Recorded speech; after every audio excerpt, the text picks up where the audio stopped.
Head to sandbox.amplifyapp.com to get started with the Admin UI. Once you're there, click on the Get Started button under the Create an App backend.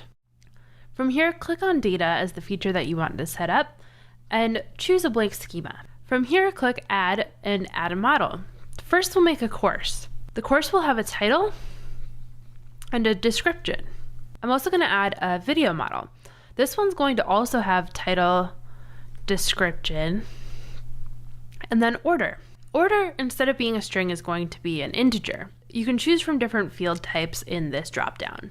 I'm also going to make it so that title is required on both the course and the video. Now I'm going to make it so that there's a relationship between the course and video.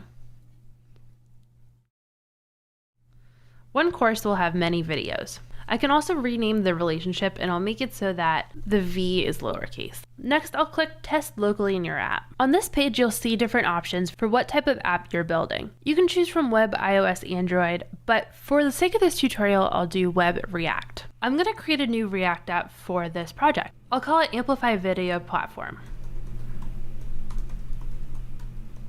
Now I'll cd into that directory I just created. Make sure to install the Amplify CLI. You can copy and paste this command to get it installed on your computer. And then I'm going to run this Amplify pull with the sandbox ID. This will sync my front end to that backend that I had just created using the schema editor. Now I'm going to install the necessary libraries for my app. Now I'm going to open up my text editor and open up my index.js file. I'm going to copy and paste this example code. This is going to configure Amplify for my project. When we ran the Amplify pull command, it generated some files for us.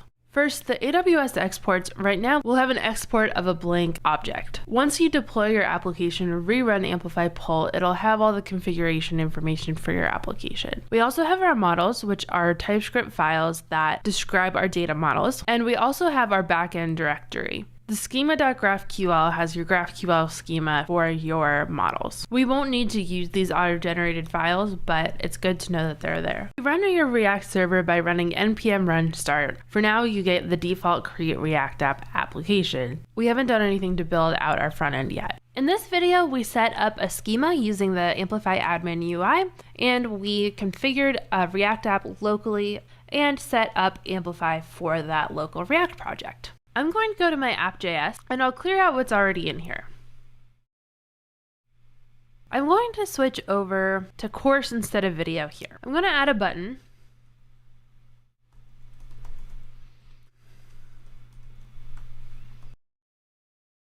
I'll make it so that when you click on that button, it triggers an add course function. Now I'll copy and paste these snippets. First, I'll add this to the top because these are imports that I need. Then I'll copy this snippet into the add course function. I need to make this asynchronous because I'm using an await, and instead of using lorem ipsum text, I'll do a window.prompt.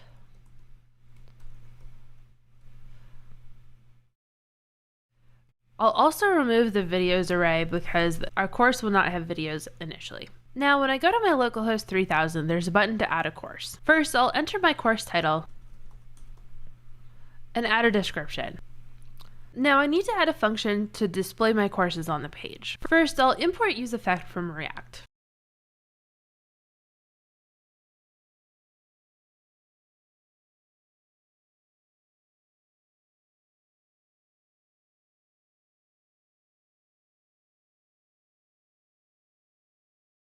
I'll make it so that there's an asynchronous function inside of useEffect because the callback to useEffect should not be asynchronous.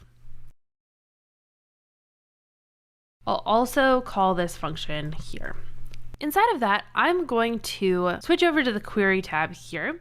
I've already done these imports, but I'm going to copy and paste this code snippet. When my page loads, I have an array of objects with my React course. One note about this data is that since it's using DataStore, it'll be available offline or online and across user. You don't need to do anything else to have your data available offline. In this video, we created a React app. We configured it to use AWS Amplify, and we used DataStore to interact with our data. Now that I've tested my data out locally, I want to deploy my application. If you wanted to remodel your data, you can go back to the Model tab and then rerun the Amplify pull command in order to pull down your updated API. But I'm happy with the schema that I created, and so I'm going to move on to the deploy step. If you need an AWS account, you can click here to set one up, but if you already have one, you can log in to deploy to AWS. I now need to add a name to my app, and you can choose a deployment region.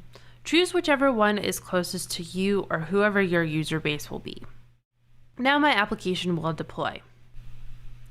Now that my deployment is complete, I'll open this admin UI. You'll see that I have access to a data modeling page similar to the one that I had before. You can also manage your application's content. I haven't created any courses or videos yet in my live app, so you can click this Create Course form, and here enter a title. You can also add a description, and there's a markdown editor in case you want to have a preview of what something would look like in Markdown. It'll also allow you to link to videos and create new videos directly within this form. I'll save my course. I want to change my local app to use my deployed app instead of my sandbox one. I'll click these instructions here and copy this command, and then I'll run it in my terminal. It'll ask me to log in the browser. I'll choose my editor, which is Visual Studio Code.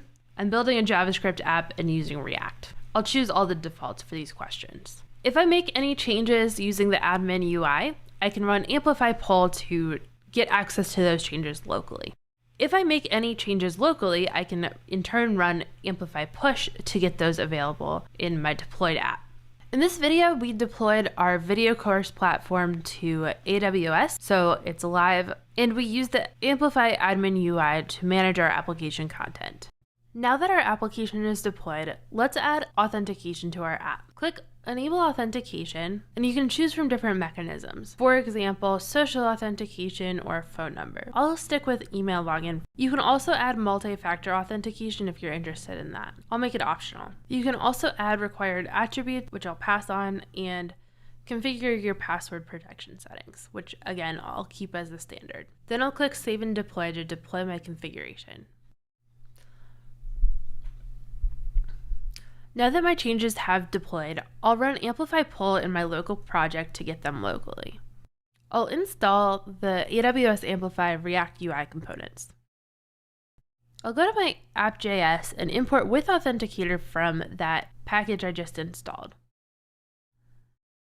This is a higher order React component, so I will wrap my app component in with Authenticator. Now when I go to localhost 3000, it asks me to sign in or sign up. I can create an account using this form, or I can create accounts as an admin user using the Amplify Admin UI.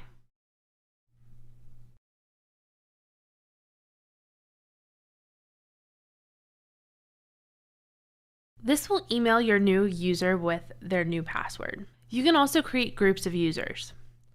For example, admin. I'll also add my new user to this. Now, if I go to my data model tab, I can add authorization roles to my data. If I change this over to Cognito user pool, I can make it so that admins can create, update, and delete courses, and any signed in user can watch courses. I'll do the same for video. I'll save and deploy these changes. Now that my authorization rules have been deployed, I can run Amplify poll to get those changes locally. In this video, we added authentication to our application backend. We also installed the UI components for React in AWS Amplify, and we used the with Authenticator component to add login to our app. We then added authorization rules using the Amplify Admin UI. I currently have an app that shows my courses on the page and allows me to add new courses. I also want to make it so that I can add new videos to each course. I'm going to create a new component called Video Form.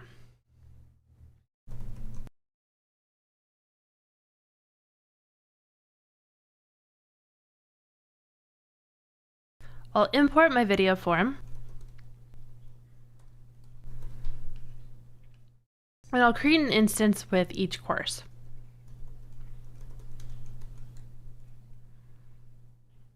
I'll also pass the course ID.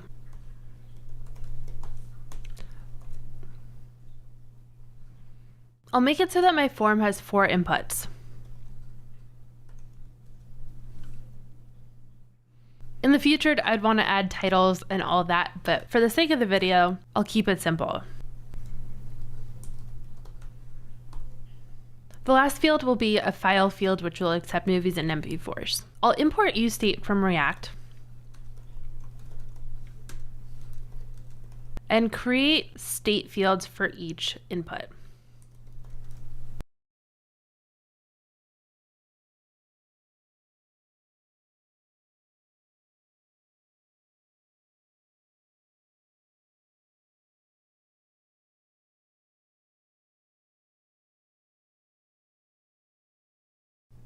Now I'll add event listeners to each input so that when I type in them, my state updates to match.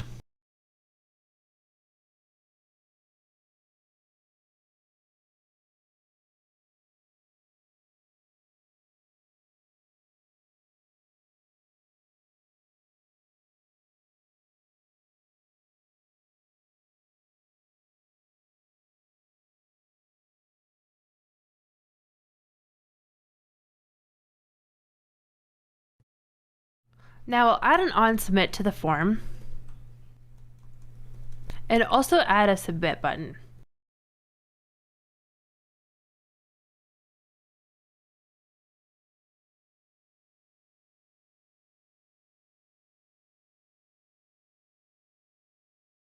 Now I'll go to the Admin UI, I'll click Local Setup Instructions, and then go to my video, and I want Create. First, I'll copy and paste the imports and put them at the top of the file. I'll also copy and paste this DataStore snippet. Now I need to change these to use my real values instead of the ones supplied.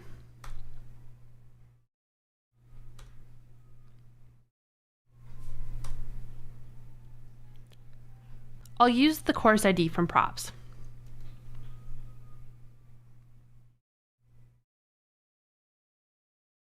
Once my video is saved, I want to store it to a variable.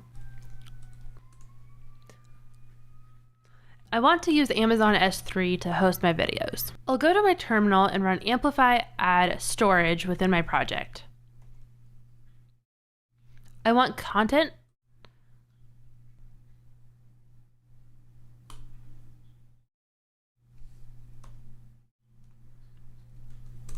I'll give all permissions to everybody for the time being.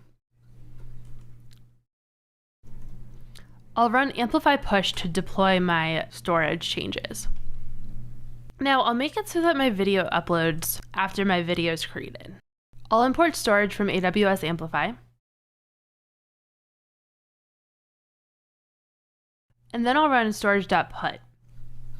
Instead of my storage.put, I'll provide two arguments: the name that I want to give my file and the file itself. I'll use the ID of the video as the name, and then use the video file as the upload. I also need to add an e.prevent default to prevent the page from refreshing when I submit the form. Now I can create a new video. Render one video on the page. I'm going to go to the app.js component. From here I'll import storage so that I can get my video from S3. I'm also going to import my video model, and then I'm going to query all of my videos.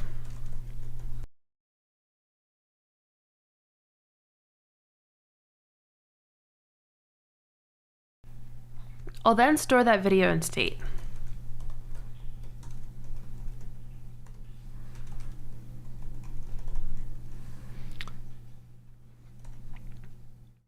I'm only going to store my first video in state.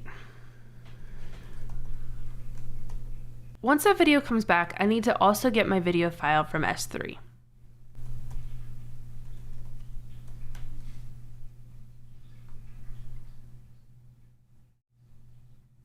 I'll use the ID of the video from above.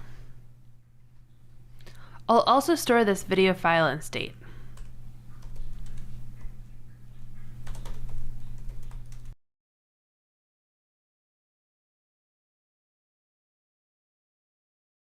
Now I'll use the video tag to render the video on the page.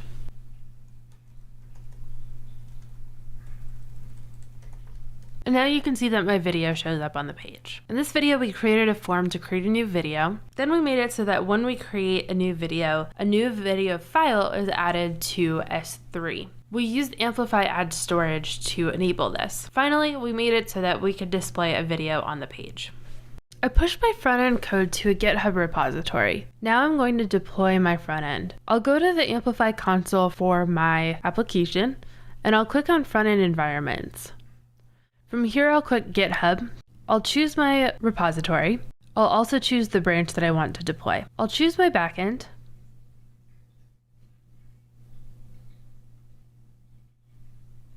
And then save and deploy.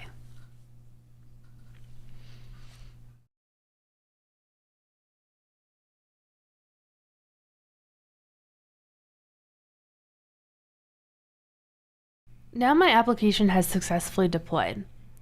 I'll click on the domain that was generated, but you could also add your own. Now when you go to my app, you can see that I can view my videos. Whenever you push new changes to your deployed branch, your application will rebuild and redeploy, so you'll have your changes live on your domain. In this video, we deployed a React front end using Create React App to the AWS Amplify Console.